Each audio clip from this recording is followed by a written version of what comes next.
بینەران و بیسەرانی خۆشەویست سڵاوتان لێبێ لە ئاڵلقەیەکی دیکەی پەنجەمۆ لەگەڵەوەی خۆشەویستداین لە بەرنمەیەم جارەشدا درێژە بە گفتوگۆکەمانە دەین لەگەڵ شێخ تاهیری شوشی کە یەکێکە لە کادرە دێرینەکانی یەکێتی قوتابیانی کوردستان و پارتی دیموکراتی کوردستان و مێژوویەکی باشی شۆڕشی ئەیلول و پارتی و بە تایبەتی بادینان ئەزانێ دێمە لەم بەرنمەیەشدا هەندێک لایانی دیکە کە بۆ خۆی لە نزیکەوە ئاگادارە و لەسەر ئەو ڕووداوانەی کە خۆی تێیدا بەشدار بووە شایەتیمان بۆدا. کاک شێخ بەخێر بێتەوە بۆ بەرنمەکەمان. زۆر سپاس. پێم خۆش بوو باسی ئەو بکەین ساڵی 63 و ئەوانە ینی شەڕ دەست پێکات و لە هەموو کوردستانە حکوومەت یەکێ لەو ئیشانی کەی کرد سووتاندنی گوندەکان بوو. لە بادینانی جووا بوو بە تایبەتی گوندەکەیەوە بەرەو شاڵاوە کەوت. گوندی ئێمەژی ساڵی 63 حکوومەتی عێراق هێرشێکی زۆر دڕندانە کرە سەرتاسەری کوردستان خاصەتەن لە بادینە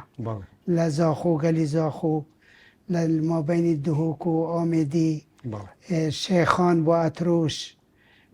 لە عەقرە بۆ شوش و باکرمان و منطقەی نالە و شاخی پیرس و حتا چوینە بارزان لە هەموو جەبهەکان شەڕێکی زۆری گەرم بوو حتا شەڕ کەوتە شاخی مەتینە. ئەوەی پێم ئاگادارە گەلک پێشمەرگە لە شاخی مەتینە شەهید و لەوانە یەکێک لە کوڕەکانی عیسێ سوار لەو شاخە شەهید بوو چونکە ئەو وەختە عیسێ سوار و ئەسعەد خوشەوی و عەلی خەلیل هەرچێکیان لەو شەڕە بەشداری کرد لەگەڵ هەزارەها پێشمەرگەی بادینە خاصەتەن لە عەشیرەتی سندی و گولی و بەرواری و ئەوانە تقریباً 205 مال هەموو سوڵتان لەوە مەکتەبەی تەکیای شێخ شەمسەدین شوشی هاتە سووتن بەس ئەوانە ئەول زۆر کتێب لێیان دەرێ خستن هەموو کتێبی دەستخەت زۆر لە بەغدانە لە مەکتەبەی سەدام حوسێنن لە گەلک شوینە چونکو وەختی خۆ جامیعە ئیسلامی لە شوش بوو زۆر مامۆستا لەوێ دەرسیان گوتیە لەوانە عەلی حەریری کە زۆر شاعرێکی مەشهورە لە شوش مامۆستا بوو. خۆیان ئەو شێخەکان بڵین بەشداریان لە شۆڕشی ئەیلولا کرد ینی چەکداری بەشداریان کرد یا هەر معنەوی زیاد چەکداری بەشداریان کردیە شێخەکانی شوش چەکدار زۆرن ئێستاش پێشمەرگەنە ئێستا زۆر لەوانە پێشمەرگەنە منداڵەکانی لە سەرتاسەری کوردستان پێشمەرگەنە و ساڵی 1974 وەختی شەڕی دەست پێکردی لە عائیلە ئێمە 4 برا پێشمەرگە بوو من لە پاراستن بووم براکەی من تر بە ناوی هاشم لە ئەوە بوو لە ئێزگە بوو نووسەر بوو لە ئێزگە برایەکی منی تر لە عەقرە مەسئولی پاراستنی هێزی ئاکرێ بوو بە ناوی عابد شوشی و یەکی تر سەلەق بوو عینی لە هێزی عەقرە ئەمە 4 برا 5 برا 4 برا پێشمەرگە بوو. یا شێخە و ساڵی 64 ئەو وەختە لە ناو پارتیە جۆرە ناکۆچیەک دروست بوو ئەوەی کە پێڵێن باڵی مەکتەبی سیاسی و لە بادینان هیچ ئەوە هەبوو لێرە لایەنگریان هەبوو هەبوون من بەس بەو شێوە نەبوو 64 من چوومە مووسڵ بوومە قوتابی لە ئەعدادیەت مستەقبل سەفی 4 ئەعدادی چوومە مووسڵ ئەو ساڵ وەختی ئینشقاق بوو ئەو ساڵە 64 ئینشقاق چێ بوو و ئەو وەختە من لە قوتابی بووم یەکێتی قوتابیانی کوردستان و من لە پارتیش بوون مەسئولی من یەکی دەیگوتێ مەحموود محەممەد ساڵح لە ئاسایش بوو ئێستا تەقاعد بووە ساخە لە هەولێرە ڕەفیقی خومە و پێکەوەژی ساڵک و 6 مانگ پێکەوە لە زیندان بووین ئەو وەختە لژنەی ناوچە هەبوو لە مووسڵ ساڵی 65 لژنەی ناوچە هاتە گرتن مانگی 5 هەموو هاتنە ئەندامان زۆربەی زۆر ئەندامانی لژنە ناوچە هاتنەگرتن لەلایەن حکوومەتەوە لە بیرمە 65 مانگی 2 ئێمە چوینە قەرەداغ بۆ کۆنفرانسی یەکێتی قوتابیانی کوردستان بەس زۆر کەس لە سلێمانی و کەرکووک ئیشتراکیان نەکرد چونکە ببوون بە جەلالی ئەو وەختەی ئێمە چوینە قەرەداغ ئەو ڕۆژەی ئێمە چوینە قەرەداغ بۆ مزگەیت و قەرەداغ ئیجتیماع بکەین بۆ مؤتەمەری یەکێتی قوتابیانی کوردستان لەو ڕۆژە جەلالەکان دەچوونە خوارێ خۆیان تەسلیم دەکردن لە ئیران دەهاتنەوە لە ئەمەدان دەهاتن و دەچوون خۆیان تەسلیمی حکوومەتی عێراق دەکرد خۆیان تەسلیمی حکوومەتی عێراق دەکرد ئێمە 4 ڕۆژ لە قەرەداغ ماین لە کۆنگرەتان بەست کرا کۆنفرانس چونکە زۆریان بەشداری نەکرد ئەو مەمون و جەماعەتێک بوون لە سلێمانی ئەوانە بەشدێران نەکرد چونکە نزانم ئیعازیان بۆ هات بوو کاچە بوو ئەو وەختە هەر لەو ڕۆژانە جەلالیەکان دەرست بوو میدایەت بوو کە جەلالی دەرست بن ئەس بێژم هەر ئەو ساڵەش بوو وەختێ مەلکو شەهید بووی مەلکو جەماعەتەکەی شەهید بوو یعنی ئێمە لەوێ ماین لە 4 ڕۆژ لەوێمان پاشی هاتینە سلێمانی هیچ بڕیارێکتان بڕیارتان لەو کۆنفرانسەیە بڕیارێک ژیرا والله ئێمە زۆر بڕیار ئەوەماندان بڕیارماندان چونکە لە جامیعەی بەغدا هات بوون لە جامیعەی مووسڵ هات بوون لە سەرتاسەری کوردستان هات بوون یعنی ئێمە تقریبا 70 کەس بوو 70 قوتابی لەوێ حاضر ببووین ئەوانەی لە بەغدا ئێستاش لەبیرم تێت کە لەو کۆنفرانسە حاضر بوون بەدرخان سندی بوو عدنان حاج موسا قوتابی بوو لە جامیعەی بەغدا لە ئەوە لە کۆلیژی ئەندازیاری و ئەوێدی هاشم تاها عقراوی ئەویش لە کولیە تەربیە بوو ئەویش حاضر ببوون ئێمە ڕۆژێ 13 مانگ لە سلێمانی بوون لە هۆتێل هاتین کوەوە بگەڕێنەوە ئەو ڕۆژە 13 مانگ ڕۆژی ئیزرابی عام بوو لە کوردستان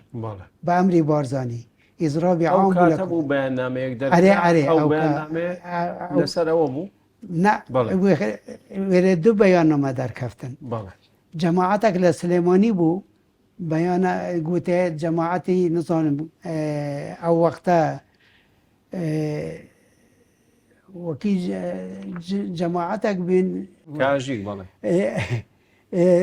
ئەو جەماعەتە بەیانێک دەرچوو گوتێ 24 ساعت خۆیان تەسلیم کە بەڵێ لەلایەن چیەوە بەیانەکە دەرچوو لەلای بارزانی بەڵێ لەلای بارزانی دەرچوو و ئەو بەیانە دامەژی بەڵێ بۆچی وتی خەلکی سلێمانی ناڕەحەتە لێیان بەڵێ وت لازمە خۆیان تەسلیم کەن یەکێک لەو کەسانە هەمە عەزیز بوو هەمە عەزیز پشتیرینگی پشتی ساڵێک بوو مدیری مەکتەب سیاسی پارتی لە نەفردان ئەوانە خۆیان تەسلیم کرد ڕاستی هەر ئەو شەو ڕۆژی 13 ڕۆژی ئیزرابی عامی لە کوردستان هەر ئەو ڕۆژە بوو لە هەولێر لە منتەقەی بیستانە و ئەوانە عەریف عەلی ڕەقەمیەک گیرا عەریف عەلی لەگەڵ 13 پێشمەرگە ویجا وەختێ ساڵی 66 من لە زیندانی ڕەمادی بووم ئەویش لەگەڵ ئێمە بوو ئەویش لەوەوێ ئەو بوو هەولێر پرسیاری لێ یەکەم لەسەرەوەی کە چۆن زیندانی کران بەڵام ئەو کۆنفرانسە بۆ معنایە بوو کە یەکێتی قوتابیانیش بوو بە دوو بەشەوە ئێمە نەمەدەویست بوو دوو بەشەوە ئێمە ئیدعاامە نەکرد ئێمە دوو بەشین بەس ئەوانە ئیشتراکیان نەکرد خۆیان جودا بەیانێکیان دەرێخست دژی ئێمە بەیانێک دەرێخست وە لە ئیجتیماعی دووەمیش یەکێتی قوتابیان ئەو وەختە ساڵی 66 لە بیستانە کرا لە کونەفلوسایە چێ پێدەین کونەفلوسە لەوەی ئیجتیماع کرا ئەوە بوو ئیجتیماعی یەکێتی قوتابیانی کوردستان بەس ئەو وەختە من لە زیندان بووم هەموو ساڵێک هەموو ساڵێ نەخێر هەموو ساڵێ نەبوو 2 ساڵ 3 ساڵ 65 کێ سکرتێری هین بۆگەل لە بیرم بەخوا لە بیرم نییە بەس وا بزانم ئەوێ بوو عەدنان موسا بوو ئەو بوون بەس یەک کونەفلوسە و ئەوانە لە منتەقەی هەولێر کردی ئەنوەر عەبدوڵڵا و قادر محەممەد ئەمین بوون ئەو وەختە کەسایەتیەکی کە کەسێکی وەکو کاک عەلی ئەسکەری بەێ ئەوە ماوەیەک لە بادینان بوو دەوری هەبوو لە مۆسڵوانە حیزبایەتیەکە ئەو پێشی من بوو لە من نەمناسی بەس پاشی شۆرەشتێک چووی من عەلی عەسکەری دیتم 2 جارە دیتم لە نەغەدە دیتم داهاتە حزوری جەنەبی بارزانی لەوێم دەدیت يعني تا ئەو کاتە نەتبینی نەمدید نەوەی زۆر گولێم ببوو بەس ئەو وەختێ شەری دەست پێکردی ئەویش لە ئەوە بوو عەلی عەسکەریژی لەگەڵ مەکتەبی سیاسی بوو پێشمەرگە بوو ئەو وەختە مەقەڕی مەکتەبی سیاسی لە منطقەی چەمێ ڕێزە مەکتەبی سیاسی لە عەلی عەسکەری عایدی چەمێ ڕێزان بوو لە بۆ دینا نەمبیستە شەر کردیت بەس لەو منطقە شەری کردیە باشە باسی ئەوەت کرد کە تۆ ئێوە گرتنیان چۆن جیران بۆچی ینی ئیخباری کرد بۆ ئێمە مانگی ئەوە مانگی دوو گوتمەت بمە چوونە قەرەداغ من نوێنەری ئەوە من و محمود محمد صالح نوێنەری قوتابیانی مووسڵ بووین و ئەو مەسئولی من بووی لە حەزبیش لە لوژنەی حەزبیشدا ئەو مەسئولی من بوو ئەو وەختە ئێمە لوژنەی ناوچەی پارتیمان هەبوو لە مووسڵ ئێمە لوژنەی ناوچەی پارتیمان هەبوو لە مووسڵ بەرپرسی لوژنەی ناوچە ناوی هاشم ئەتروشی بوو مامۆستا بوو مامۆستای ئیبتیدایی بوو هاشم بەس لوژنێکی ناوچە هەبوو یەکێک لەو ئەندامانی لوژنە ناوی زەیە هورمز بوو کوڕی مختاری گوندی کانیماسێ زەیە هورمز کارمەند بوو لە بانک لە وا بزانم لە بانقی ئەوە بوو لە بانقی ڕەشید بوو ئەن بانقی ئەوە ڕافیدەین یەکێک لەو بانقانە بەس من و زەیە هورمز لەگەڵ جەماعەتی تر ئێمە ساڵێک و 6 مانگ لەگەلێک لە حەبسدا لەگەلێک بوو لەکوێ ئێمە من 19 گیرام لە مووسڵ 66 یا 65 گیرام 19 من لە 5 عەدادی بوو ئیمتیحانی ویزاری 28 عەدادی بوو ئاخری 28 5 بوو من 19 گیرام 19 گیرام برمە مەقەڕی ئەمن نینەوە لە مووسڵ لەوێ پاشی سعات 4 عەسرێ منیان بردە معسکەر غەزلانی لەوێ لوژنەی تەحقیق بوو لوژنەی تەحقیقی دروست کرد بوو و ئەو گیرەوانە تقریبا 200 کەس گیران لە مووسڵ 200 کەس گیران لە هەمووی کورد بوون لەوانە مەسەلەن ئەوانەی کە لوژنەی تەحقیقی بوو تقریبا ناوی هەمیان دەزانم ناوی مقدم ڕکن سوبحی ئەحمەد ڕئیسی لوژنە بوو جێگیری مدیری استخباراتی مووسڵ بوو ئەو وەختە سەدیق شەنشەل مدیری استخباراتی مووسڵ بوو و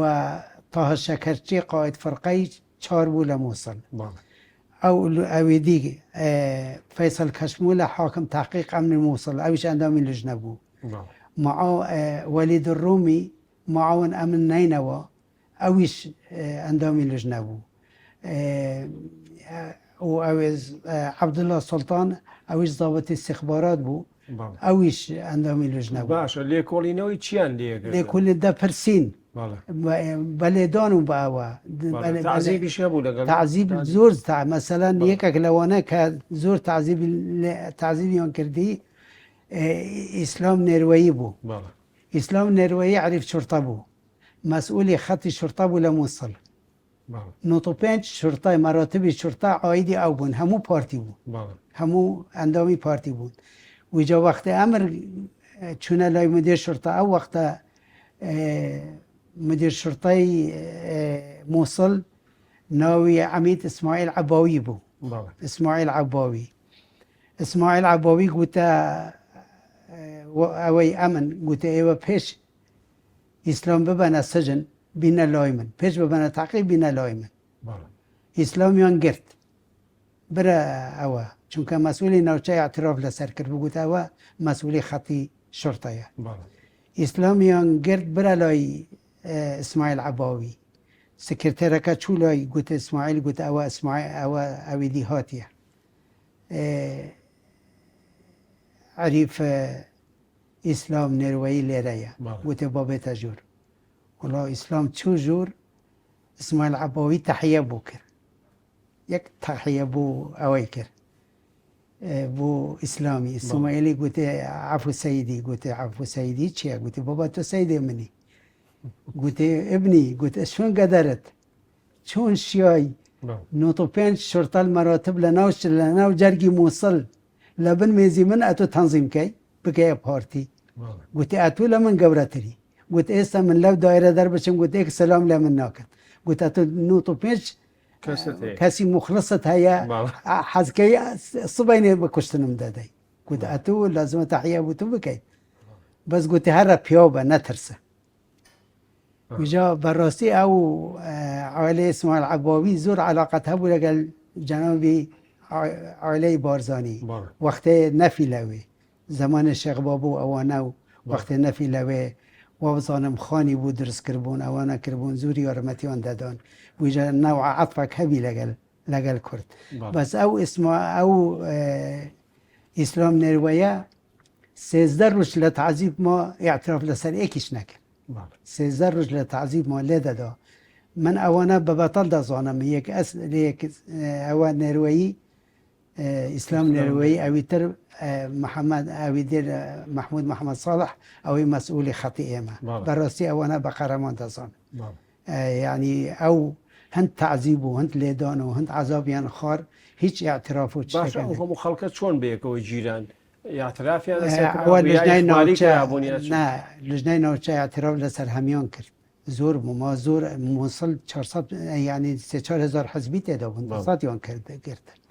مثلا خط شرطه کس نگرد خط عسکری 44 گرتن مراتبی جيش دوای اوانه چارنوسیان چی لی هاد والله اوانه تصفیه اما سجنیان کردین اما 6 ماه لو سجنه ماین بس یک حادثه بود بلیم لنا لتحقیق بله من بخوم لتحقیق بوم او روزه تقریبا 28 مانگی 5 بو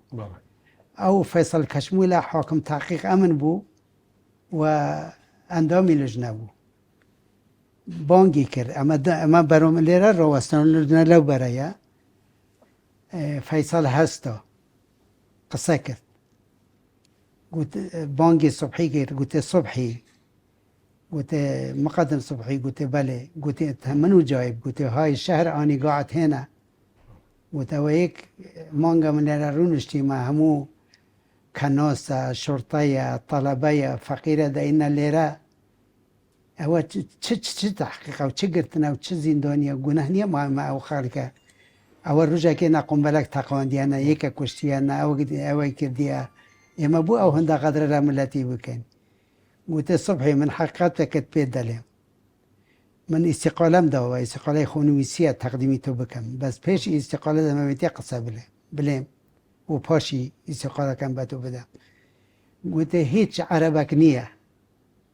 هيج عربك نية اگر جمال عبد الناصر بزعيم خوي نزانيت بقائد خوي نزانيت قلت اولا من بزانه هيج كردك نية ویجا چته بید لگل ایمه بید حتی گوته امن و جاسوسی کردش لنا ما بارزانی خوشیانده بید چون که بارزانی قائدی ملتی کرده او من شاهدم او قصب لپیش مان کرد و استقاله خوی تقدیمی اوی کرد پیشکشی مقدم صبحی احمد کرد و درچو او يعني بالراسي زور دلمان خوش بولوي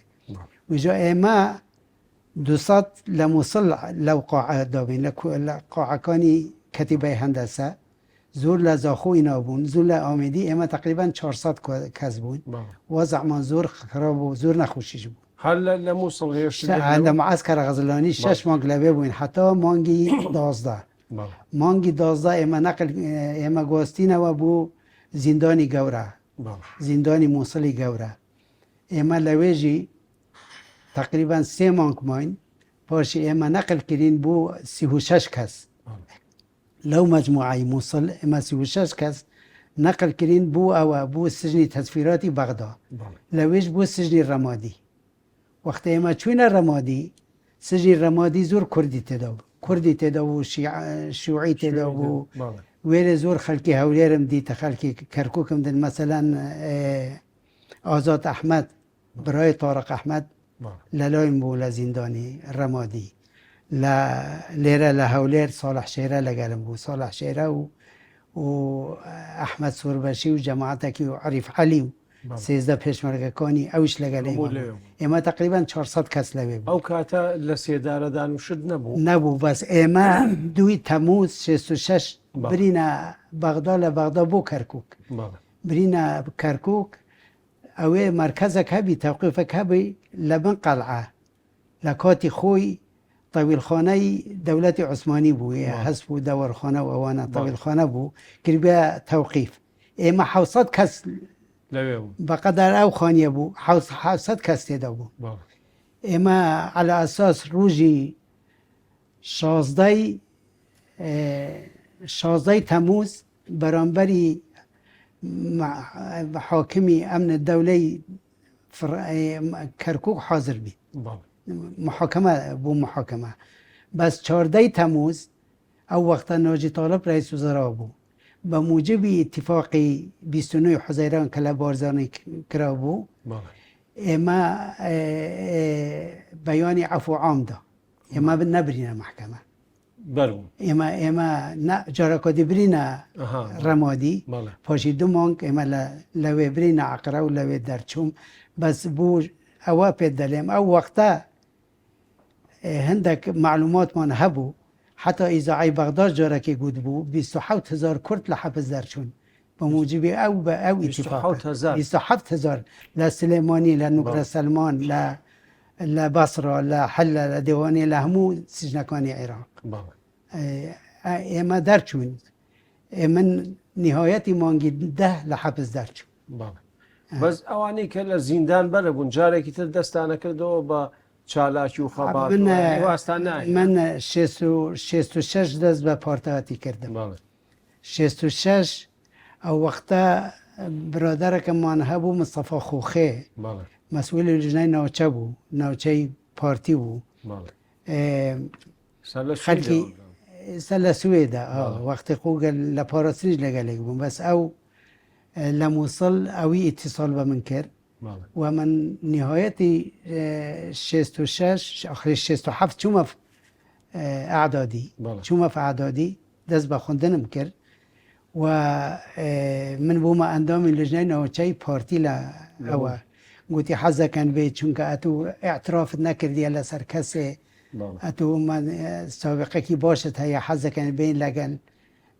لە لژنەی ناوچەی پارتی لەگەل ئێمە بووی کوردانی مووسڵ پێشمەرگیان هەبوو کوردانی مووسڵ پێشمەرگەیان کەم بوو بەس مخلصیان زۆر هەبوو مخلصیان زۆر هەبوو مەسەلەن 66 67 وەختێ من ئەندامی پارتی لە مووسڵ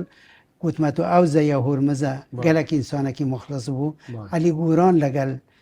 ئێمە بوو ئەوەی ئێستا لە مەکتەب سیاسی مەسئولی حیساباتی مەکتەب سیاسی پیاوەکی ڕەشید و کوردپەروەر بوو گەلەک زیرەک بوو گەلک قوتاوی زیرەکمان هەبوون فاروق محمودمان هەبوو ئێستا لە دانیمارکە وەختی خوب پاشی بیا مەسئولی وەختی من چوومە بەغدا ئەو بیا مەسئولی ناوچەی پارتی لە مووسڵ مامۆستای فیزیۆیە وەختی خۆ لە دووکیش مامۆستا بوو زۆر ئەو وەختێک کە تۆ باست کرد کە ئیتر جیابوونەوەکە دروست بووە لە بادینان جەلالیەکان خەڵکیان هەبوو ئەمێ پرسیارە بکەم خەڵکی کێم هەیان لەگەڵا بۆەوە وەڵا زۆر کێم بوون زۆر کێم بوون یەکێکیان لەگەلدا بوو بە خۆی معتەمەدی من بوو یێ پاراستن بوو زۆر چاکە یا شێخێمە پشوویەگەین و درێژە باش دووبارە سڵاو بەڕێزان درێژە بە پەنجەم وەرە دەین لەگەڵ کاک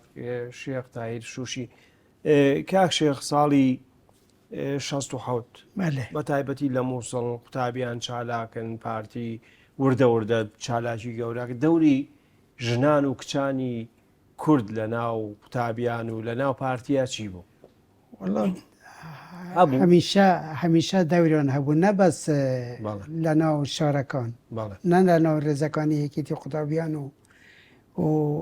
تەنزیماتی پارتی حتا لە ناو پێشمەرگەژی جای ئێمە باسی ئەو کاتەکەین ئەو کاتە زۆر ڕۆلیان هەبوو بە تایبەتی لە کۆکردنەوەی یارمەتیەکان بۆ پێشمەرگە یعنی هەندێکمان هەبوون هەندێک ئافرەت یەکێک مەسەلەن من دەڵێم خەڵکی منتەقەی ئێمە بوو ناوی شەفیق بۆ کڕمانی بوو ئەو وەختە یعنی بەقەت 10 پێشمەرگە خزمەتی کردبوو بوو خواستن علاقەتی هەبوو لەگەل حسومێر خان هێزی عەقرەب شێخان ئەو وەختە هەردوو یەک هێز بوو حسومێر خان مەسئولی بەرپرسی ئەو هێزە بوو یعنی ژنۆن هەبوو قوتابیمان هەبوون زۆر قوتابیمان هەبوون هەر وەک لەیلا قاسم بوون هیچ ئەوە نەبوو لەسەر ئاستی ئەعدادیە لەسەر ئاستی جامیعە لەسەر ئاستی جامیعەی بەغداد جامیعەی سلێمانی مووسڵ زۆر زیرەک و چالاک بوو ئەو کاتە لە مووسڵ کاگڕۆژی نووری شاوی سوان لەوێ بوون ئەو لەوێ بوون قوتابی بوون لەوێ دکتۆر نەجمەدی لەوێ بوو جەرجیز حەسەن لەوێ بوو گەلە قوتابی کورد لە جامیعەی مووسڵ بوون بەس من زۆریان نەدەناسیم ئەو وەختە بەس ئەوە هەبوو دەشتی باعث دزەیی کە ئێستا دکتۆرە لە هەولێر ئەو خەت وەسڵ مابینی من چونکە ئەو وەختە لە ناوچە من مەسئولی خەتی قوتابیان بوو ئەو وەختە دەشتی دەهاتە لای من نەشرە و چشت و تعلیمات و هەموو بە ئەوەمان دەدا بە دەشتیمان دەدا حتا باوکی مفتشی عامی ویزارەتی ناوخۆ بوو ڕۆژێک هاتە مووسڵ لە فندقی محەتە لە مووسڵ هات بۆ مووسڵ دەشتی هات گوت وەرە بچینە لای بابم گوت بابم حەزەکەت ئەتو ببینیت وەرە وەڵی ئێمە چوینە خزمەتی چوینە لە هۆتێل و گەلک هیچ بەس گوتی ئاگاتان لە خۆ بیتن گوتی من زۆر شانازی بە ئێوە دەکەمەوە یعنی وا دیوەربی بابی دەشتی هەموو چیز دەزانی چونکە گوتە من ئاگاتان لە خۆ هەبیتن ئیشەڵا هەر موافق بن و ئیشەڵا سەر دەکەون ئەوە بە ئەو وەختی خۆ بەمە گوت بەس وا بزانم 10 قوتابی هات نەگرتن هەر 10 قوتابی هات نەگرتن خەبەر گەهشتە ئێمەش خەبەر بە ئەوەماندا بە نەعمان ئیساماندا نەعمان ئیسا خەبەر بە مەکتەب چونکە مەسئولی لاقەیەک بوو خەبەر بە مەکتەبی سیاسیدا پاشی وا بزانم دایکی ڕۆژ زانی ناهیدا شێخ سەلام ئەوش زۆر مەشهور بوو وەختە خۆ لە پارتیژی لە مەشهور لە بەغدا ئەو چوو لە بەغدا هەولێکی زۆری باشیدا 10 ڕۆژ پێ نەچوون هەر 10 قوتابی ئازاد بوو بەس ئەو ڕۆلەکی سەرەکی ئەو دیت ناهیدا سەلام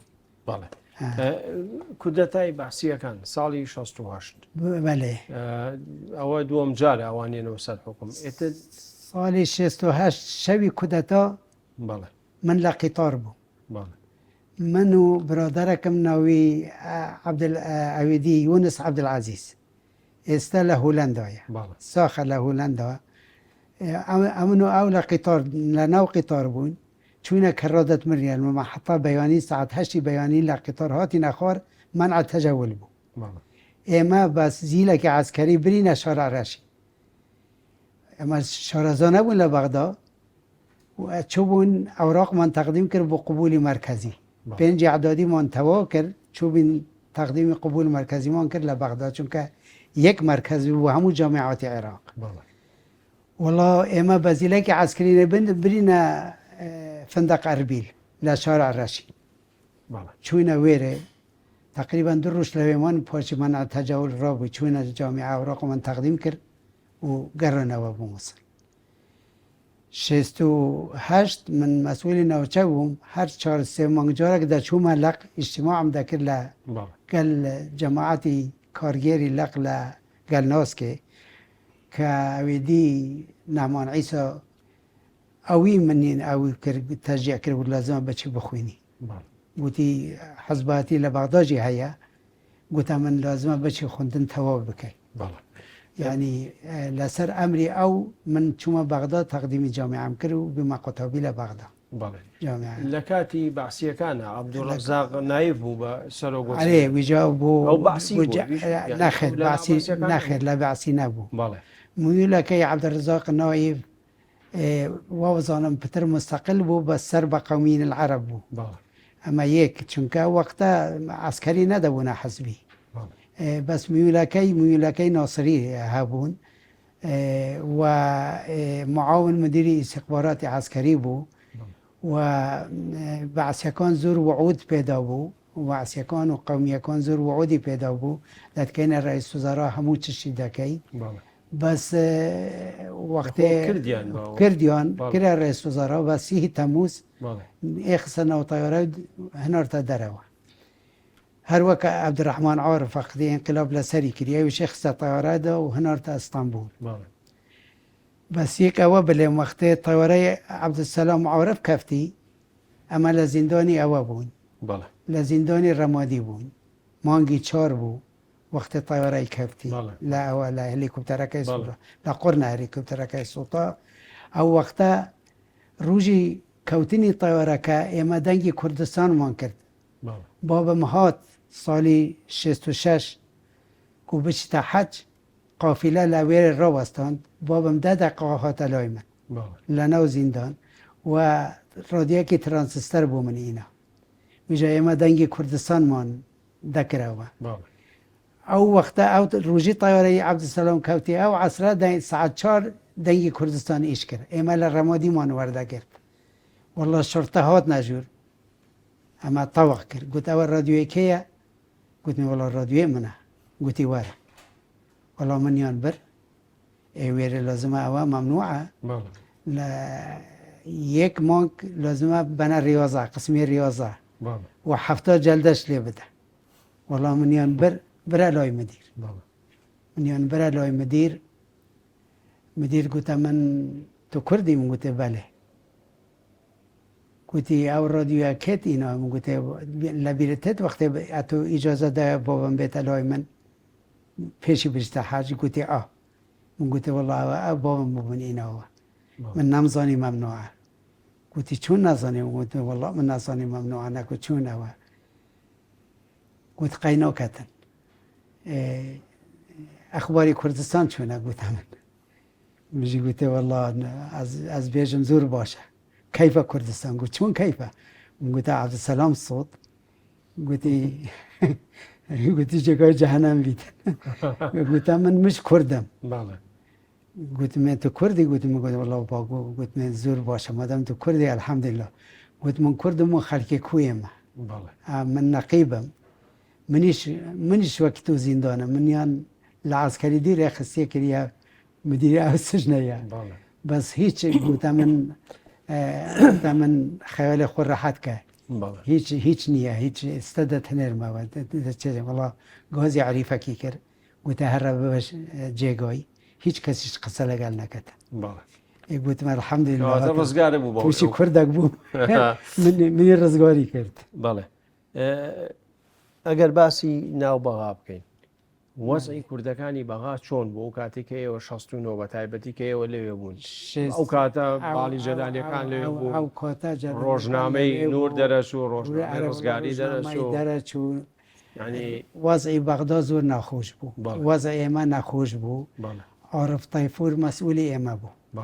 عارف تایفور ئەوەی ئێستا ئەندەوە لژنەی مەرکەزی مەسئولی ئێمە بوو خەتی تەڵەبا بوو ئێمە لژنەی جامعەی بەغدا بووین من بووم مسئولی یەکێتی قوتابیانی کوردستان لە جامعەی بەغدا ئەو وەختە بەس یە حزب من بووم دکتۆر طالب کۆکەیی وەختە لە قسمی حقوق بوو طالب کۆکەیی ژیر عەباس یەکێکی وا بزانم لە لەندەنە ژیر عەباس بوو محمد باجلان اوش قطابی بو نظام لطف بو لکی بو اما لجنه جامعه بوین اما زور به زحمت یکترمان دادید به مناسبه سال تازه سال 69 مناسبه سال تازه عارف تایفور لمن دعوا کرد بیانک بنویسم بناوی یکیتی قطابیان کردستان بیانم نویسی چون دست نویسیم زور خوش بود بیانم نویسی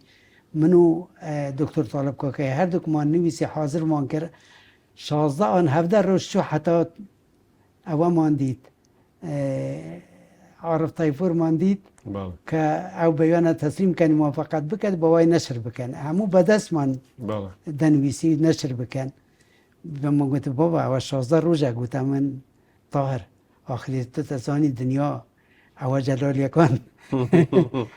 دنیا اویان کردی یعنی زور زحمته بله اما لو کلیه دشنه کلیه لدیمان دهنده چه دکن لیره بله لبر هنده وضع ما زور ئەواتە نخوش بینتان خۆش نەبوو اما بین ما خوش نبود ویجا من لبغد من لا کردستانی چه بو ما ویره بله نه بس شرمان کرد باشی کردی بله شرمان کرد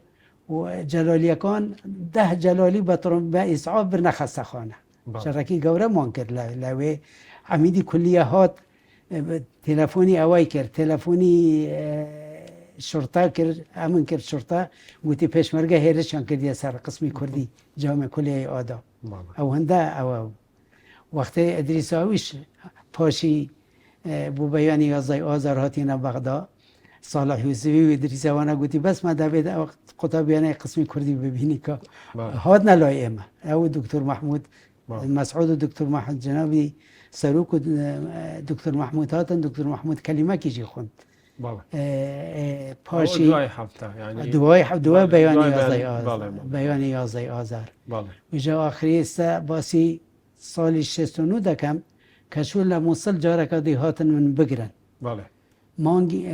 لعطله بود 68 کلیم سال اول مرحله یکم توا کرد چوم موصل مال لموصل بود مانگی هفت نیوی مانگی هفت ساعت 2 شو هاتنا مالوان امنو استخبارات که بمگرن خانی اما 2 بان هبو یک من دارکش لنیوکی بو دارکی تو لو بره بو لو بره من لو بره بوم وقتی زانیم امن هات لپش ویره ندازانی که چوله لوه خون فردا لبا بله لبان خون فردا هر دو برا کم گرتن برنا قصر نهایه بغداد بله لوه من حتی بیان 11 آذر من حالاتم خون برزکر چوم شوش لشوش با پیان چوم لای حسومیر خان او وقتا لمنطقه پشت جای اتروش بو لمنطقه گندش کفته بو لوه بله اسبوع لوه ما 2 اسبوع پاشی منو یکمین بناوی محمد صالح علماری اویش قطابی بو حالات بو اما پیک و چوینه نو پردان اما 3 شو و 4 روز لرگا بو شوی اول چوینه هرن شوی دوام چوینه گنده گویزه ل پشت سری او دوله سویله یعنی لێمانەوە هەتاکو بەیان نامەکە یا گەڕانەوە نه وجو است بحثی او دکه بله لوه اما چوینه سیدکا پاشی چوینه نو پردان بله با پیت چومه ویره لنو پردان من لمانگی 10 بو که گشتی مویره بله او وقتا یکمین دوره قطابیان کردستان آخری او بو کادران پارتی بو لوی بله هاشم عقراوی مسئولی دوره بو من چومه لای هاشم گوته من وره لای اوانا قطابیا دوره لوی بن و خارن لوی بخوب بن و جگا بس لوی مشکلی نیک ها حتی چلی دید که 2 هفته مملوی بله لو وقتا بو وقت من لوی شریدولی شهیدان بله شریدولی شهیدان دست بکر او بو کجلالی و جیش عراق خیرش کر لسنگسر بودولی شهیدا که بین دیلمان و قصره و اوشنانه بگرن بله لوی جناب بارزانی امر کر عمر آقا مسئول حرسکانی جناب بارزانی بو بله او لگل 700 پیشمرگه چونه دولی شهیدان 700 جلالی به دست گرتن بله لوانه 11 قایدی جلالی کان بود بله وەکو چێ وکی علی عسکری ئەوەی اره وکی عمر دبابه بله وکی شیخ جعفر بله نظانم شیخ جعفر خلکی او بو شیخکانی قرداغ بو وابزانم بله و اویدی دکتر خالد بله دکتر خالد خلکی کوی بود بله دکتر خالد اوانه 11 کس بود بله او وقت لسجنی رایات اینا سجنی رایات بله اوانه پیشمرگه هلوی گوتی اوی دوید بیت پیشمرگه بیت او برا بابت اوی نوید باب اجتماعی خون بله کەس نەگرت بەس مەسئولەکان بەس ئەو زانیاری جەناب دروستە ینی بەێ 100 کاگعلی ئەسکەریوان جیرانە 100 ئەوە 100% ئەوە ویجا من بەڵێ. هەر 11 ناو نزانم بەڵێ بەس بەڵام برام ئەوانەی تیا بوو بەس برام مەسئولی حراسەتی ئەوە نەبوو برای من هاشم شوشی بەڵێ ئەوی ساڵی 68 التحاق کرد بۆ ئەدریسی هێنار بۆ ئەو سژنی ڕایەت بەڵێ. لەگەل سعید مەسیفی بەڵێ لەگەل سعید مەسیفی حراسی ئەوە نەبوو بەڵێ حرسی ئەوە نەبوو 11 کەس لەو زیندانە بوون بەس مانگەک پێ نەچوو هەر 11 بەریاندا بەڵێ هەستی 11 جەنابی ئیدریس بارزانی زۆر سیاسەتێکی ئەو وەختە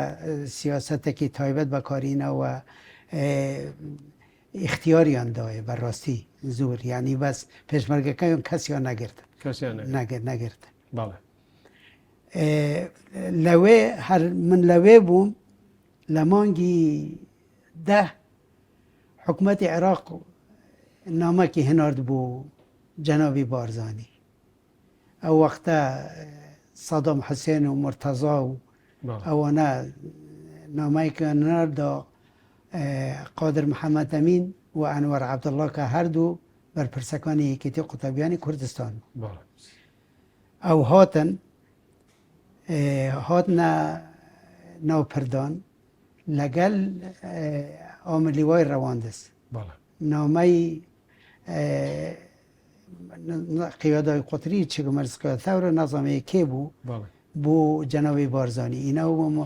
و گفتوگوی 11 ئازار دەست پێ کرد کەواتە حکوومەتی عراقی داوای حکوومەتی عێراق پاشی شەری سەنگەسەر حکوومەتی عێراق ڕەسەن داوای مفاوضاتی کرد داوای مفاوضاتی کرد و بەڕاستی چونکو پێشی شەری سەنگەسەر هەندێک شارکردن حکوومەتی عێراق هەندێک دەستکەوت بەدەست ئینە هات بوونە منتەقەی سەنگەسەر و چوبوونە منتەقەی گەلی عەلی بەکو و ئەو شینانە جەلالیەکان لەگەلی بوون لەگەل چەتەکانی بادینا و گەڕابوونەوە چوبوونە لە معسکەری سووس لە معسکەری سووس جەلالیەکان و جێشی عێراقی گەورەترین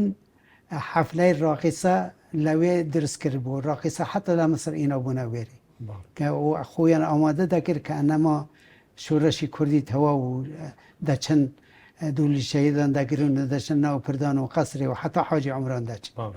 بەس ئەوە بوو ئەوە بەسەریان هات لە دوو ئەو شەرە حکوومەتی عێراق داوای مفاوضاتی کرد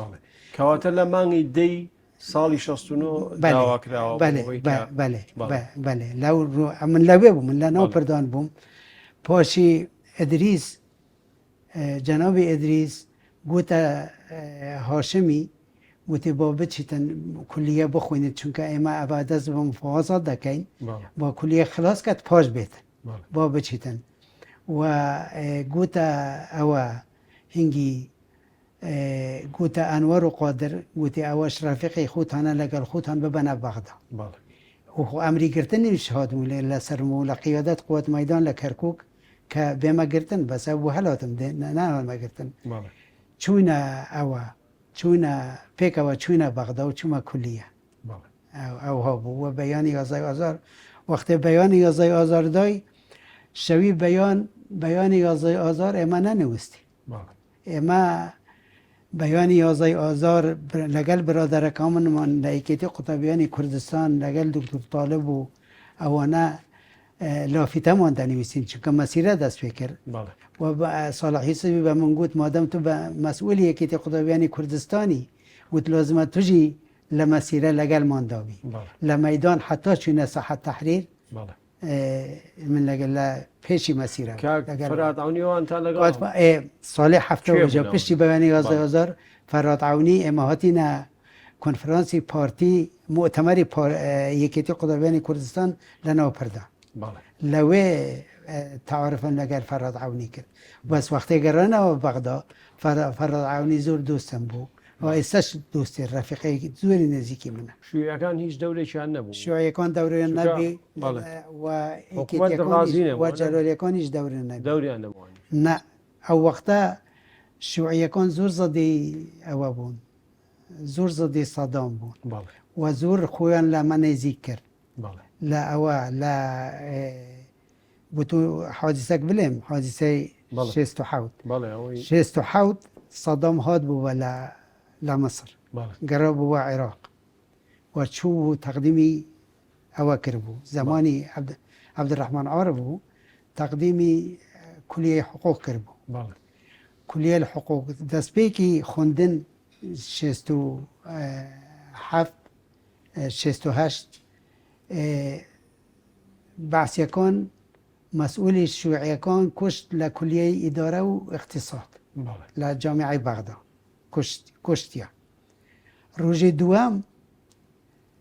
شیوعیەکان هاتن چوونە کولیەت قانون و سیاسە و سەدام بکوژن سەدام لەگەڵ هەندێک بەعسیەکان و لەسەر مێزەک دانیش بوو لە بەرامبەری ئەوانەش مێزی قوتابیانی یەکێتی قوتابیانی کوردستان بوو یه پارتی علی شێخی و عەبدوسەلام ئامێدی و مەجموعە قوتابی بوو چونکە وەختە زۆر قوتابی کورد لە قانون بوون تقریبا وەختێ من چوومە ساڵی 67 35 قوتابی کورد لە قانون سیاسە بوو وەختێ سەدام دیتی کو ئەوە شیوعیەکان هاتنە ژوورێ و دەچن پەلاماری ئەو دەدەن هەر ساڵ لە مێزی خۆی چوو لای مێزی یەکێتی قوتابیانی کوردستان و گوتە عەلی شێخی هەتوو ڕەفیقم ئەوەکەم بکە پشتیوانیم بکە لە وەزعم دەرباز بکە وەڵا عەلی لەگەڵ چوو ئەو یەک دووسە تەڵەبی دی دەرچوون لە دەرگای پشتەوە لە نادی دەریانەیە خست سەدام دەریە خست ویجا بۆ پاداشی ئەمە وەختێ سەدام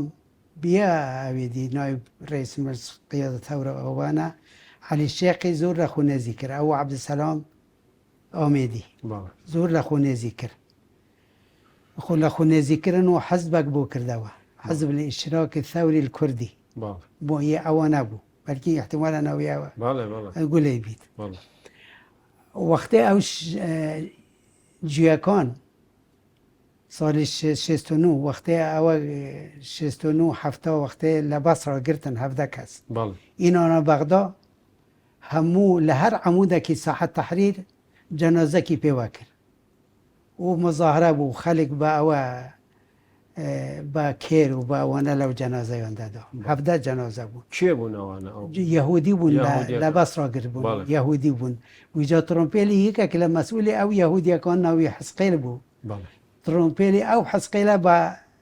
عەلی شێخی دابوو هەدیە پێدا بوو ویجا دەهاتە کولیە باشە عەلی شێخ بۆچی وازی لە قوتابیان هێنا چونکە ئیمتیازات و ئیغراءاتی سەدام بوو هەموو لەبەر ئەوە بوو پاشی ساڵەکانی 80 دەڵێن عەلی شێخی بە موهیمە کنارتە بەیروت لەوێ داکوشتە بەس وەختێ دەهاتە کولیە دەهاتە لای ئێمە عەلی شێخی ئێکە لەگەلی بوو ڕەفیقی عەبدوسەلام ئامێدی ئەو وەختەجی هەر پارتی بووە دەیگوتە من ئەم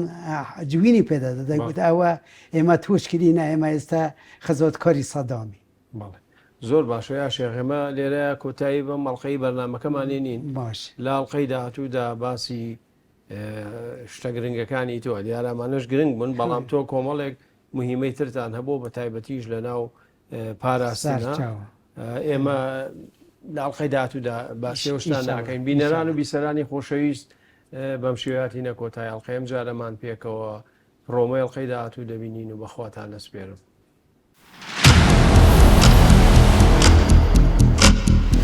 چۆن پەیوەندیت کرد بە پاراستنەوە یاخود پاراستن پەیوەندی کرد بە تۆ ئێمە هیچ معلوماتمان نەبوو ئێمەلۆکان پاراستن نە شەکیب نە من نە کەسێ نەبوو سەدام ئاگادار بوو سەدا ساڵ بەس ئەحمەد حەسەن بەکر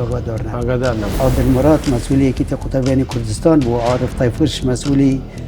تنظیماتی پارتی و لە جامیعەی بەغدا ئەگەر لە جەنابی بارزانیش بپرسی ئەگەر لە ئەدریسیش بپرسی وە دەیگوت ئەمە لە نیەت پاکی جەنابی بارزانی احترامی بارزانی بۆ مەلایەکان و بۆ عیلم و بۆ ئەو کەسانە